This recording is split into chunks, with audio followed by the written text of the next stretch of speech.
नमस्कार, न्यूज 24 देख रहे हैं आप। मैं हूं आपके साथ डॉक्टर मीना शर्मा। उत्तर काल में आज हम समझने की कोशिश करेंगे कि आखिर वक्फ बोर्ड पर जो लगातार विवाद चल रहा था और जिसको लेकर देश की संसद में हंगामा अपेक्षित था, वो हंगामा सिर्फ हंगामा भर रहेगा या सदन में बीजेपी के लिए वाकई में बड़ी परेशानी खड़ी कर सकता है।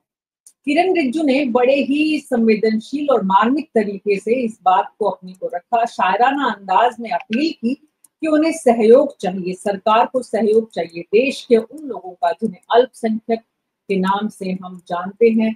आजकल बड़ी संख्या में समाज के इस वर्ग को कहीं न कहीं शिकायतें हैं मौजूदा केंद्र की सरकार से, और इसीलिए आरोप भी लगाए जा रहे हैं कि वक्फ बोर्ड पर जो नया बिल या अमेंडमेंट लाने की सरकार जो कोशिश कर रही है, उसके पीछे मंशा ठीक नहीं है। इसीलिए अखिलेश यादव से लेकर ममता बनर्जी सभी इसका विरोध कर रहे हैं, विपक्ष के लोग।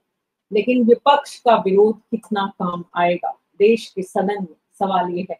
हमारे साथ चंद्रमोहन चौबे बीजेपी के प्रवक्ता, बिलाल अहमद प्रवक्ता आरएलडी के, सुमैया राणा समाजवादी पार्टी की प्रवक्ता, डॉक्टर सुधा मिश्रा कांग्रेस पार्टी के प्रवक्ता और अजीत नाहर राजनीति से जुड़े हैं। आप सभी का बहुत बहुत स्वागत है। चंद्रमोहन चौबे जी, शुरुआत आपसे ही अगर करें, तस्वीर आपकी नजर नहीं आ रही है। चंद्रमोहन चौबे जी जब तक जुड़े तब तक बिलाल अहमद मुझे नजर आ रहे हैं, आरएलडी के प्रवक्ता और बीजेपी एनडीए के घटक दल के रूप में अगर आप देखते हैं बिलाल जी, तो सदन में सरकार इसे पास कराने में सक्षम?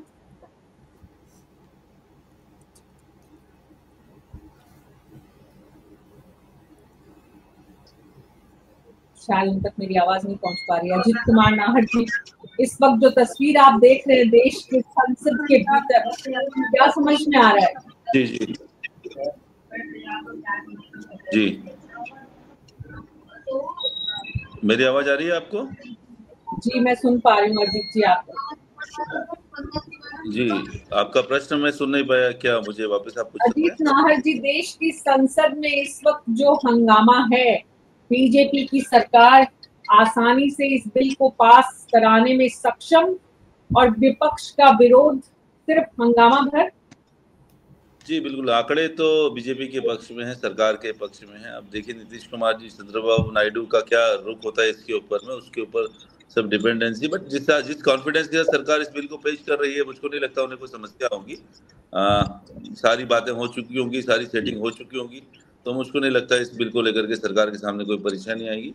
विपक्ष का काम है विरोध करना, कोई भी बात हो उसका अधिकार भी है और उस अधिकार को समझना भी होगा। लोकतांत्रिक देश में उसका अधिकार है, उसके पॉइंट को समझना होगा। सरकार लेकिन कोई बात सुनती नहीं है, कोई समझती नहीं। वक्फ बिल सही है गलत है ये बात की बात है, लेकिन कम से कम एक कम्युनिकेशन, एक वार्तालाप तो जरूर होना चाहिए सारी के बीच में। ये है क्या आखिर चीज, तो क्यों हम इसको बदलाव चाहते हैं और इस प्रकार ये शुरुआत क्यों है, और वक्फ बोर्ड जो बना था उसको लेकर क्या उद्देश्य क्या थे, उन उद्देश्यों की पूर्ति हुई नहीं हुई, उसके बारे में चर्चा कोई नहीं करता है। बहुत सारे ऐसे ऑर्गेनाइजेशन है, गुरुद्वारा कमेटी के भी हैं, ऐसे कई सारे बोर्ड और कमेटी इस देश में बने हुए हैं, लेकिन हमें ये नहीं पता कि उनका उद्देश्य अभी तक कितना सफल हो पाया है। उस बारे में हमारे देश में कोई चर्चा नहीं होती है। एक पक्ष एक पार्टी एक पक्ष की तरफ बैठ जाती है, एक पार्टी एक पक्ष की तरफ बैठ जाती है। बट ऐसा कभी भी नहीं होता है कि दोनों पार्टियां मिल करके इन सब बोर्ड, इन सब ऑर्गेनाइजेशंस के लिए बात करें और ये ऑर्गेनाइजेशंस देश हित में कितना काम कर रहे हैं, इस बारे में देश को भी जानना जरूरी है और पार्टियों को भी जानना जरूरी है। तो पार्टी अगर वो जानेगी तो जाकर के उस बारे में बात कर पाएंगी, मगर मुझको लगता है सिर्फ एक दूसरे के कपड़े फाड़ने के अलावा और कोई काम होता नहीं इस देश में इस वक्त में। पक्ष कोई भी बिल लेकर के आएगा, विपक्ष उसका विरोध करेगा ही करेगा, मगर क्यों करेगा उसे भी नहीं पता है और पक्ष को भी ये नहीं पता है कि असली में बदलाव क्या करना है। ठीक है, आपको बंद करना है, सारे ऑर्गेनाइजेशन बंद कर दीजिए, सरकार सारे कंट्रोल अपने हाथ में ले ले, उसके बाद अपने हिसाब से काम करे। बट इस तरीके से देश में जो दुविधाएं पैदा होती है, संसद नहीं चलती है, काम की बातें नहीं होती है, उसका खामियाजा तो इस देश को ही भुगतना पड़ रहा है ना। तो उसका जवाबदार कौन, जवाबदेही तय होनी चाहिए। यहाँ ये सरकार इस मामले में तो एक्टिव नजर नहीं आती है।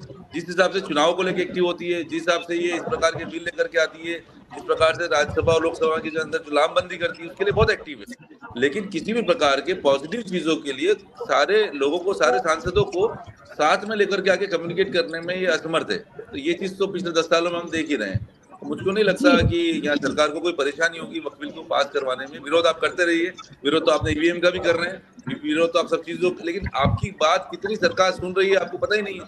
कोई भी बात आपकी सुनी नहीं जा रही है। इनको वही करना है, जो करना है वो करके दिखाएंगे। तो निश्चित रूप से इनका पावर है, सत्ता है, ये काम कर रहे हैं अपना और करेंगे। जी चंद्रमोहन चौबे जी, आप पर सीधा सीधा जो आरोप इस वक्त लगता है वो ये कि आप साथ लेकर नहीं चलते हैं, जबकि सबका साथ सबका विश्वास की बात आप करते हैं, लेकिन आप अपने राजनीतिक दलों को ही साथ नहीं ले पाते हैं किसी भी मुद्दे पर। सरकार अमेंडमेंट करना चाहती है, देश में इससे पहले भी बहुत सारे अमेंडमेंट्स हुए हैं, लेकिन विपक्ष के हंगामे के बीच ही बिल पारित होना, अमेंडमेंट होना कितना उचित है, कितना सही है?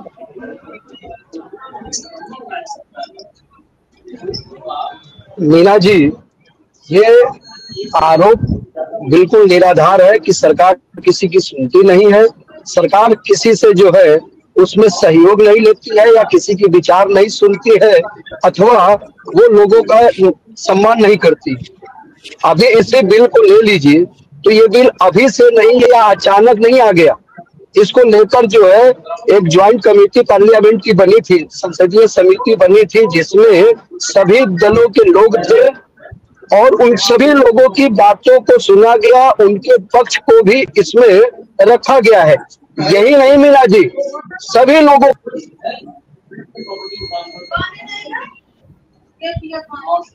चंद्रमोहन चौबे जी कुछ तकनीकी परेशानी का सामना कर रहे हैं लगातार। बिलाल अहमद, आपको मेरी आवाज आ रही? बिलाल अहमद जी? जी आ रही मैम। बिलाल जी, सवाल ये है कि बीजेपी और बीजेपी के सहयोगी दल बस अपने हिसाब से काम कर रहे हैं और विपक्ष को किसी भी मुद्दे पर अपने साथ लेने का प्रयास भी नहीं कर रहे हैं। विपक्षी सदस्यों, विपक्षी दलों का ये आरोप आप सहयोगी दल के रूप में जब देखते हैं, कितना सही पाते हैं? जी मैम के क्योंकि देखिए सरकार जो है, सरकार के हम सहयोगी दल हैं और विपक्ष जो है सिर्फ मुस्लिम समाज को भ्रमित करने का काम कर रही है। जो अच्छी चीजें हैं उस बिल के, उसमें उसको बताने की कोशिश नहीं कर रही है। कमरे में बैठकर वो मीटिंग कर रही है। और मोदी जी का और हमारे माननीय जयंत चौधरी जी का ये है कि सबका साथ सबका विकास। कहीं भी कुछ विरोध होता है तो वो सरकार में रहकर भी विरोध करते हैं। अभी चाहे मेरठ का मुद्दा रहा हो नमाज पे लेके, तब भी उन्होंने कहा कि ऐसा होना चाहिए। और इसलिए सरकार जो भी कर रही है और वक्फ बिल वो सरकार मुस्लिम के लिए फायदेमंद है और कहीं भी चीजें वो बितंगा बात नहीं होनी चाहिए। लेकिन विपक्ष जो है उसका काम ही है सिर्फ लोगों को भ्रमित करना, लोगों को भर करके, और खास करके मुस्लिम समाज में जो चीजें हैं वो चीजें अपने आप में एक अलग ले जा रही है और सही चीजों को रखना नहीं चाहती विपक्ष।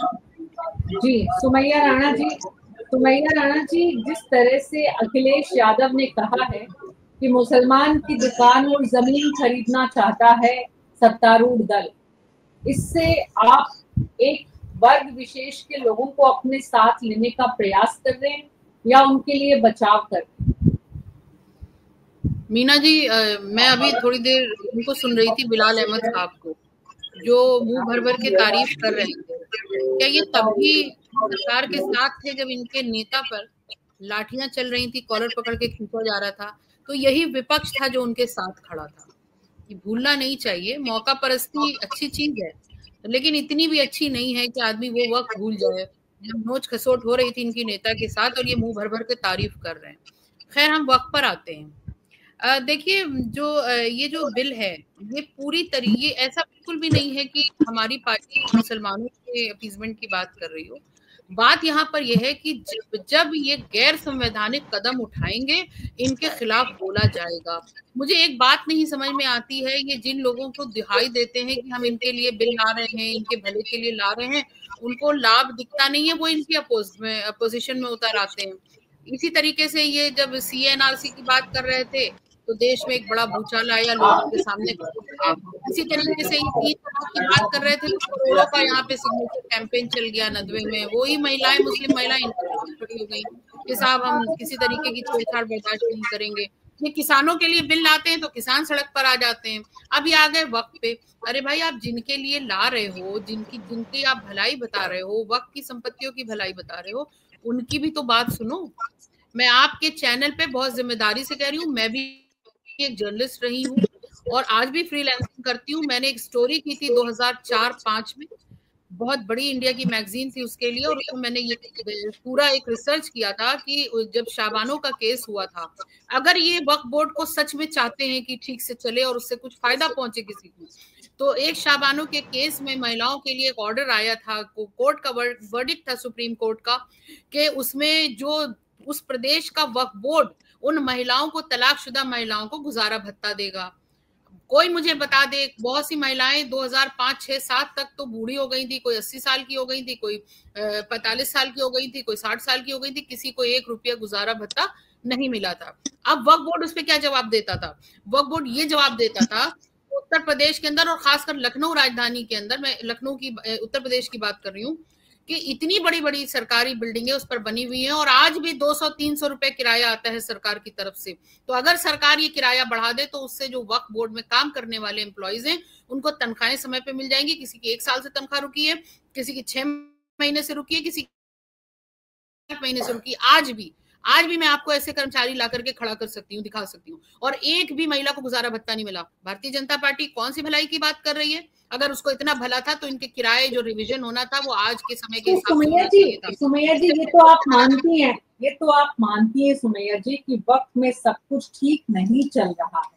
यहाँ पर बोर्ड में महिलाओं के लिए भी ठीक नहीं है। किस बोर्ड में सब कुछ ठीक चल रहा है मुझे बता दीजिए आप, कौन सा ऐसा बोर्ड है? मैं मानती हूँ कुछ ऐसे पॉइंट्स हो सकते थे जिसमें आप बात करते, एक अच्छी सरकार की ये बिल्कुल स्टेप्स होने चाहिए थे कि वो एक निकाल कर छोड़ लाते, लेकिन आप संपत्तियों पर कब्जा करने के लिए जो आपका इतिहास रहा है, और सुमैया राणा जी ने जिस तरह से अपने शोध का जिक्र किया,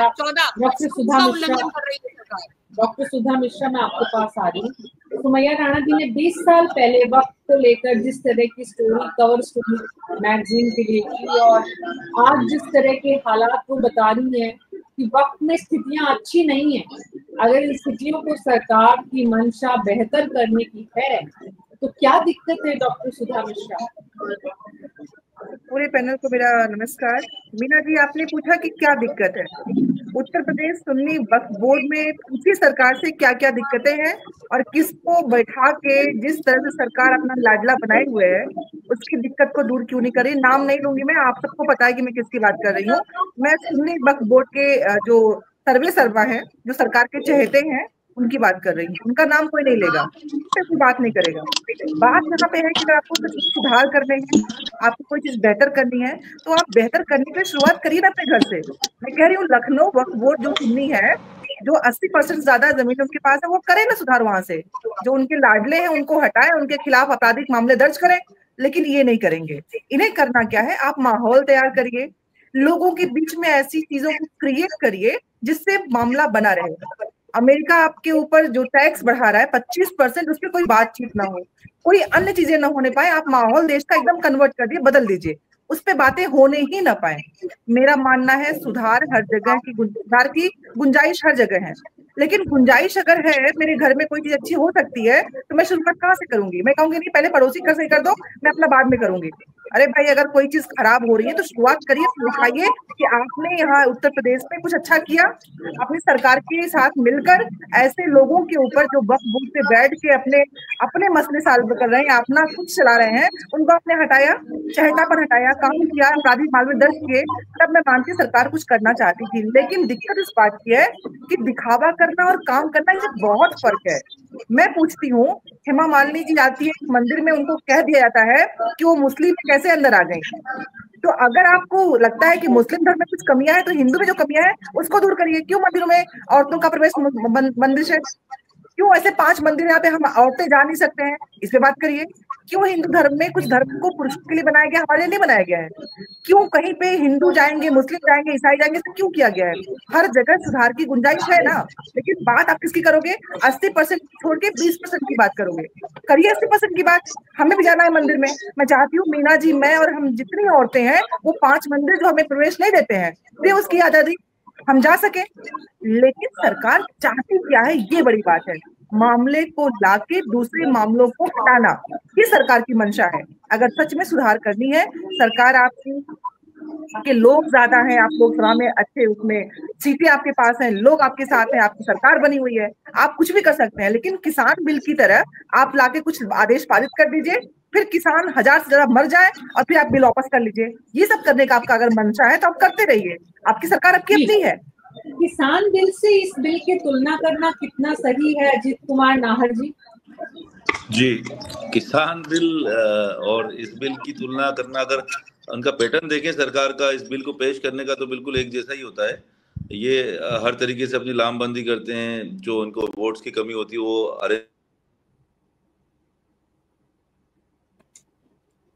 आज बहुत पावर कट है या इंटरनेट की परेशानी है, तो बीजेपी के प्रवक्ता और अजीत नाहर जी लगातार परेशानी का सामना कर रहे हैं। बिलाल जी, मैं आपके पास आ रही हूँ। सरकार जो अमेंडमेंट कर रही है, जो बदलाव ला रही है, आपको उन बदलावों पे आपत्ति है या फिर आपको आपत्ति वक्त की तरफ सरकार की महज सोचने भर से ही है?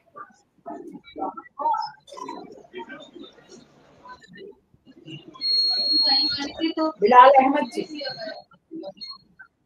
जी मैम, एक बार से फिर क्वेश्चन रिपीट।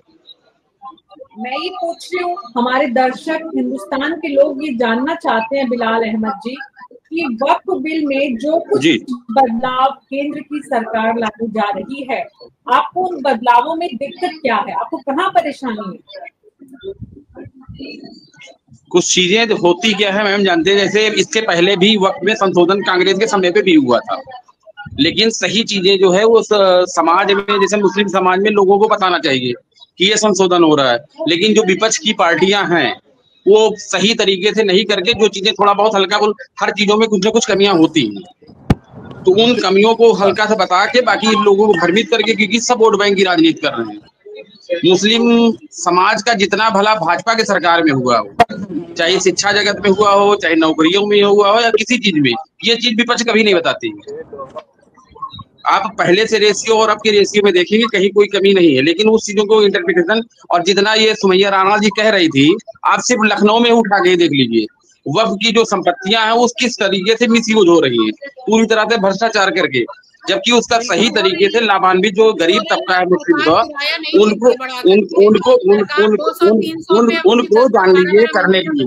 क्या सपा के शासन में सुन्नी वक्फ बोर्ड या सिया वक्फ बोर्ड का नहीं मामला था वहां पर, लेकिन तब भी तो अपने चहेतों को बैठाकर वक्त संपत्तियों को बेच रहे थे, लूट रहे थे। सरकारें भ्रमित नहीं करती, आप जितनी भी हैं उस पे लोग नहीं बता रहे हैं। सरकार उन चीजों को थोड़ा सुव्यवस्थित करना चाहती है, इसलिए इस तरीके से कर रही है। अब इस पे ये बताएं कहाँ सुव्यवस्थित पहले से थी? भाई सपा के शासन में भी तो ये सब चीजें, लखनऊ में कहता थोड़ी किस वक्त संपत्ति खत्म हो गई थी। अब अच्छी चीजों को बताने के लिए नहीं वो तैयार हो रहे हैं। भाई सुव्यवस्थित, जैसे इन्होंने कहा कि अभी सैलरी मिलने में लोगों को दिक्कत थी, ये दिक्कत अगर सही तरीके से सुव्यवस्थित हो जाए, लोगों को घर के सैलरी मिल जाए समय से, उनके घर के इलाज के लिए, बच्चों के पढ़ाई के लिए, ये सब चीजें तो होनी चाहिए। और सरकार की अच्छी चीजों को ना प्रचार करके बिलाल अहमद साहब होगी कैसे ये बताइए। हेलो, हाँ, जमीनों पर कब्जा करके इसके लिए एक सुव्यवस्थित कमेटी होगा। जमीनों पे कब्जा करके थोड़े होगी मैम, इस तरह होगी। जमीनों पे कब्जा करके नहीं होगी, उसका सही केयर टेकर होगा। तो उन जमीनों का, उस वक्त संपत्तियों का सही केयर टेकर होगा, सही केयर टेकर, सही देखभाल लोग करेंगे, कायदे से केयर टेकर होंगे। जो भ्रष्ट टाइप के लोग हैं उनको उससे दूर होंगे, सब अपने आप से व्यवस्थित। सरकार प्लान को ठीक से रखे सामने। सरकार का प्लान और सरकार का संदेश और सरकार का प्लान, सरकार की मंशा बिल्कुल स्पष्ट है, कहीं इसमें कोई संदेह नहीं है। सरकार जो है सबके साथ न्याय करना चाहती है, सरकार सभी लोगों का हित चाहती है, इसमें कहीं कोई संदेह नहीं है। किसी के साथ गलत ना हो, सबके साथ न्याय हो, सरकार की इस बिल से यही मंशा है। हाँ, विपक्ष जरूर जो है लोगों को गुमराह कर रहा है, देश को गुमराह कर रहा है कि इससे लोगों का हित नहीं होगा, बिना मतलब का लोगों को डराने का काम कर रहे हैं। जिस प्रकार इन लोगों ने 3 तलाक में लोगों को डराया, जिस प्रकार इन्होंने सीए में लोगों को डराया 3 तलाक से किसको फायदा हुआ है?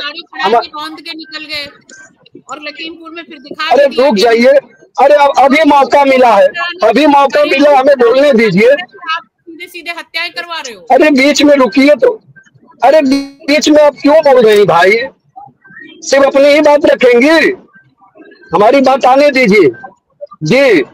देखिए, इन लोगों का काम, विपक्ष का काम, इसका कहीं से भी हित नहीं सोच रहे हैं। ये सिर्फ तुष्टीकरण सोच रहे हैं, सिर्फ अपने वोट बैंक की राजनीति करना चाहते हैं। इस बिल से क्यों नुकसान होगा? ये किसी का अधिकार छीनने का नहीं है। नहीं, हम अपने काम पे अरे रुकिए तो, ईद के पैकेट ले लो,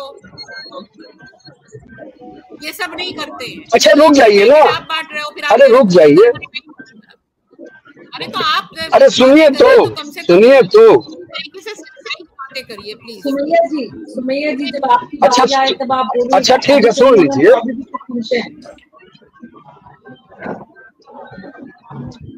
चौबे जी जल्दी से बोलिए। नहीं तो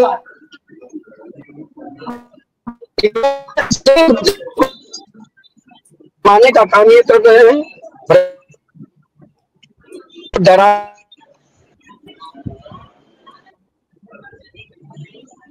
काफी इंटरनेट से जूझ रहे हैं, परेशानी से। चंद्रमोहन चौबे जी वापस आएंगे। चौबे जी आपके पास। सुमैया राणा जी प्लीज आप ध्यान रखें, आपकी बारी हो तभी बोले, बाकी पैनलिस्ट बोल रहे तो आप बीच में ना बोले प्लीज। डॉक्टर सुधा मिश्रा, सवाल ये है कि जिस तरह से इस बिल को लेकर पक्ष और विपक्ष आमने सामने है, वाकई में क्या इतना मुश्किल है? देश की एक बड़ी संख्या है, हालांकि वो अल्पसंख्यक है, लेकिन उसके बाद भी एक बड़ी आबादी है जिसका सीधा सीधा वास्ता है। उस बड़ी आबादी को भी वक्फ बोर्ड के करप्शन से और वहां होने वाली परेशानियों से काफी परेशानी है। तो ऐसा नहीं है कि सिर्फ सरकार किसी एक वर्ग विशेष को खुश करने के लिए ही ऐसा कर रही है। वक्फ बोर्ड में अगर कोई बदलाव होता है, बिल में संशोधन के बाद अगर सरकार इसको और ज्यादा करीब से कंट्रोलिंग करती है, व्यवस्था को दुरुस्त करती है, करप्शन कम होता है, तो इसमें आपत्ति सिर्फ विपक्ष इसलिए कि विपक्ष में है और कुछ बोलना है। नहीं नहीं मीना जी, फिर तो बाकी जितने भी संगठन जो भी संस्थाएं हैं सबको सरकार के कब्जे में दे दीजिए, लोकतंत्र की जरूरत नहीं है। मैं एक चीज और कहना चाहूंगी, आप कह रही हैं कि हम विपक्ष में है इसलिए कर रहे हैं, इसका मतलब 2014 के पहले जिस तरह से चूड़ी सिलेंडर लेके लोग बैठते थे वो मात्र विरोध करने के लिए लेते थे, कोई था नहीं कुछ था। जो भी बातें की गई 2G 3G 4G वैसा कुछ था नहीं, और मात्र विरोध कर रहे थे। ये साबित भी हो गया है, मुझे कुछ कहने की जरूरत भी नहीं है। दूसरी महत्वपूर्ण बात है, ये बात हो रही है वक्फ बोर्ड की, मैं चाहूंगी बहुत कम परसेंट जो ईसाई है बहुत कम परसेंटेज में है। आप परिवर्तन चौक से हजरतगंज चौराहे पे जाएंगे, आपको 5 चर्च मिलेंगे। एक छोटा सा इंक्रोचमेंट करके मंदिर बनाया गया हमारा, मस्जिद आपको शायद एक मिल जाएगी। तो मैं चाहूंगी कि जिस तरह से आप वक्फ बोर्ड की बात कर रही हैं, वैसे ही जो आपके क्रिश्चियंस की जो जमीनें हैं जो बहुतायत में बहुत पैसे वाले हैं, उन जमीनों पर भी सरकार कुछ कर ले, उनको भी अपने कब्जे में ले ले। क्योंकि एक ही सड़क पे जिसकी मैंने बात की है 1.5 किलोमीटर की जगह है, और उस 1.5 किलोमीटर में चर्च तो में दिख जाएंगे, और उसकी जो संपत्ति है अकूत संपत्ति है। सरकार वहां भी ध्यान दे अपना, उन संपत्तियों को अपने कब्जे में करे, क्योंकि उन संपत्तियों पे जितने माइकल जैक्सन जो भी होंगे वो यहाँ तो नहीं है, लेकिन संपत्तियां उनकी हैं, तो उन संपत्तियों को भी सरकार अपने कब्जे में ले ले, जिससे सरकार का और फायदा हो। बताइए और करवाइए सब चीजें जानबूझ के। डॉक्टर सुधा मिश्रा, आप उनके एक्शन प्लान को अपडेट तो नहीं कर रही हैं? नहीं, वो नहीं करेंगे, वो ऐसा करेंगे ही नहीं मीना जी, वो ऐसा करेंगे ही नहीं, क्योंकि उनको ब्रिटेन भी जाना है, उनको अमेरिका भी जाना है, उनको दौरे भी करने, बच्चों को पढ़ाना भी वही है। वो ऐसा नहीं करेंगे, यही तो दिक्कत है। मैंने क्यों इस बात को कहा, मैं जानती हूँ कि ऐसा नहीं करेंगे। मैंने जाना है, देखिए वो तो जिस तरह से हमारे प्रधानमंत्री आदरणीय यशस्वी प्रधानमंत्री के गले मिलते हैं, देखा है सबने, पूरी दुनिया ने देखा है। उन्हें जाना है, उन्हें सबको देना भी है, सब कुछ तोहफे भेजने हैं, उनका तोहफा लेना भी है। लेकिन इस देश की राजनीति में आज के युवाओं को भटकाने के लिए जो होना है वो सब एक करेंगे। बिल भी आएगा, बिल में ऐसा भी करेंगे, उसके बाद भी चीजें आपकी ऐसी होती रहेंगी। तो ये दिक्कतें हैं युवाओं को भटकाने का इससे क्या संबंध है अजीत नाहर जी? युवाओं को बोल दीजिए या कम्युनिटी वाइज भड़काने की बात कर लीजिए, भड़काया तो जा रहा है निश्चित रूप से। हर वक्त एक ज्वलंत मुद्दा सरकार रख देती सबके सामने कि उस बारे में कोई स्पष्टीकरण तो होता नहीं है। चाहे किसान बिल से लेकर के आज वक्फ बोर्ड बिल की बात करें हम लोग, पहले राम मंदिर का एक बड़ा मुद्दा होता था, वो मुद्दा खत्म हो गया, तो नए नए मुद्दे पैदा होना जरूरी है इस देश में राजनीति करने के लिए, इस देश में सत्ता पर काबिज होने के लिए। ऐसा इस देश की जनता की वो गलती है, मुझको लगता है नेताओं से ज्यादा गलती हम जनता की है, जो हम सही प्रतिनिधियों को नहीं चुनते हैं। मैं बार बार एक ही चीज कहता हूं कि अपने सही सांसद को अगर आप चुनेंगे तो सही आपका जो सांसद है वो सही प्रधानमंत्री को चुनेगा। बस इस देश में लेकिन कुछ समय से प्रधानमंत्री के चुनाव होने लगे, सांसदों के चुनाव बंद हो गए, तो हर कोई प्रधानमंत्री के नाम पर अगर वोट देगा तो आपका सांसद अपनी बात कैसे कर पाएगा? अगर प्रधानमंत्री सांसद को चुनेगा, उल्टा यहाँ पर हो क्या रहा है, प्रधानमंत्री सांसद को चुन रहे हैं, प्रधानमंत्री मुख्यमंत्री को चुन रहे हैं, विधायक मुख्यमंत्री नहीं चुनते हमारे देश में। इस देश में अजीत कुमार जी आज तक कोई एक प्रधानमंत्री बता सकते हैं जिसे सांसदों ने चुना हो आज तक के इतिहास में? नहीं है, ऐसा नहीं है। जब मिली जुली सरकार थी, मैं अटल जी की बात करता हूँ, सांसदों ने चुना है। नहीं है, एक नाम में अटल जी और नेहरू जी की बात करते हो, सांसदों ने ही चुना है। नहीं, बिल्कुल सांसदों ने ही चुना है, उनके पास वो क्वालिटी थी, मगर उन्होंने कभी भी सारे प्रधानमंत्री को सांसदों ने चुना है। आप शुरू से लेकर आखिरी तक ले लीजिए, थोड़ा बहुत जरूर उसमें हो रहा होगा। नरेंद्र मोदी ने तो सांसदों को चुना, उल्टा काम है यहाँ पर। उनका अपना हो रहा है, उनका अपना पावर है जिसका उपयोग और उसका फायदा इस देश को नहीं मिल रहा है। अटल बिहारी वाजपेयी को सांसदों ने चुना था। जी बिल्कुल, सांसदों ने चुना, सांसदों ने गिराया भी उन्हें, एक वोट से उनकी सरकार गिरी भी है, तो इसका मतलब सांसदों ने चुना है, सांसदों ने गिराया, सांसदों ने चुना। मनमोहन सिंह को भी सांसदों ने चुना था। बिल्कुल सांसदों ने चुना है, कोई प्रपोज तो करेगा, कोई नाम तो प्रपोज करेगा। राजीव गांधी को भी सांसदों ने चुना था। बिल्कुल बिल्कुल सांसदों ने चुना, उन्होंने बिल्कुल बिना सांसदों के कैसे चुन सकते हैं? बट यहाँ तो प्रधानमंत्री से लेकर सीएम तक सब अपॉइंट वो किए जा रहे हैं, तो ये ठीक बात नहीं है भाई। सांसदों ने थोड़ा इस मुद्दे पर शिवसेना के अरविंद सावंत ने कहा है कि वक्फ बिल लाने की मंशा सही नहीं है। शिवसेना ने विरोध किया है। अरविंद सावंत ने मुस्लिमों ने भी आजादी के लिए जान दी थी, इस तरह की बात संसद में कही है। इसके अलावा राजीव रंजन ने कहा है कि वक्फ बिल से मुस्लिम महिलाओं को लाभ होगा। राजीव रंजन बोले हैं कि नीतीश का कांग्रेस उपदेश ना दे। नीतीश ने भी अपनी लाइन साफ कर दी है। लोकसभा में राजीव रंजन बोले हैं गरीब मुसलमान पीएम मोदी के साथ खड़े हुए हैं। राजीव रंजन से पहले अगर हम बात करें तो जिस तरह से कल्याण बैनर्जी वक्फ बिल पूरी तरह से संविधान के खिलाफ है। अखिलेश यादव रेलवे की जमीन बेची जा रही है वक्फ बोर्ड के नाम पर, जिस तरह से बहरहाल विपक्ष पूरा एक तरफ है, सत्ता पक्ष एक तरफ है, और राजनीतिक विश्लेषक अजीत कुमार जी का आरोप है कि सरकार की पूरी कार्यप्रणाली ही सही नहीं है, इसलिए अकेले वक्फ बिल की क्या बात की जाए। बिलाल अहमद जी सरकार पर इतने कड़े प्रहार विपक्ष और समाज के चिंतकों की तरफ से हो रहे हैं, सोचने की जरूरत है आपको।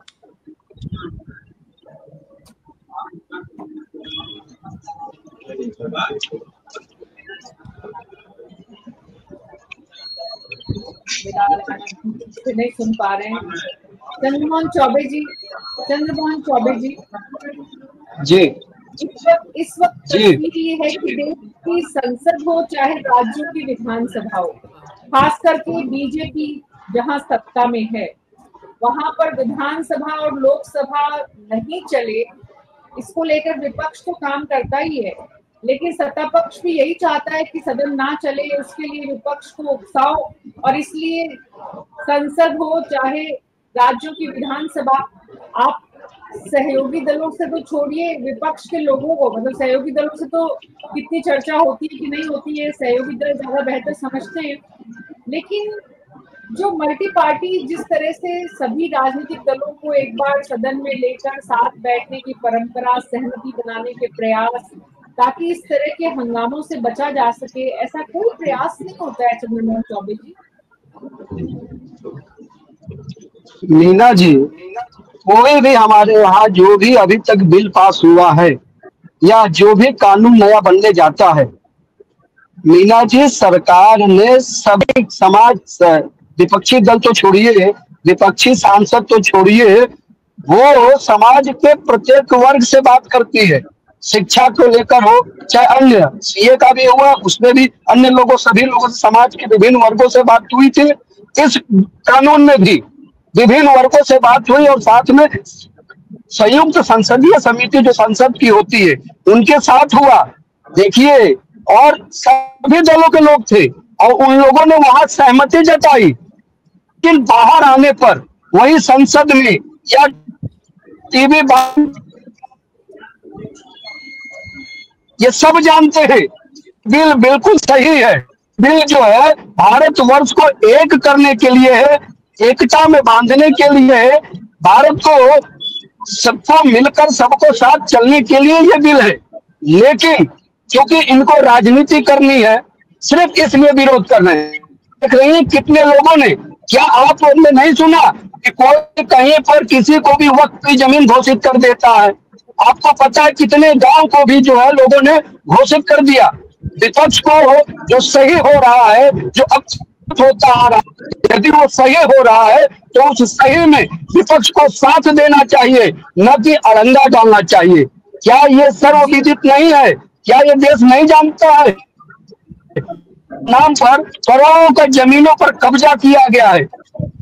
हिंदू छोड़िए, गरीब मुस्लिम है, जो कमजोर मुस्लिम है, उनकी जमीनों के ऊपर भी कब्जा किया गया है।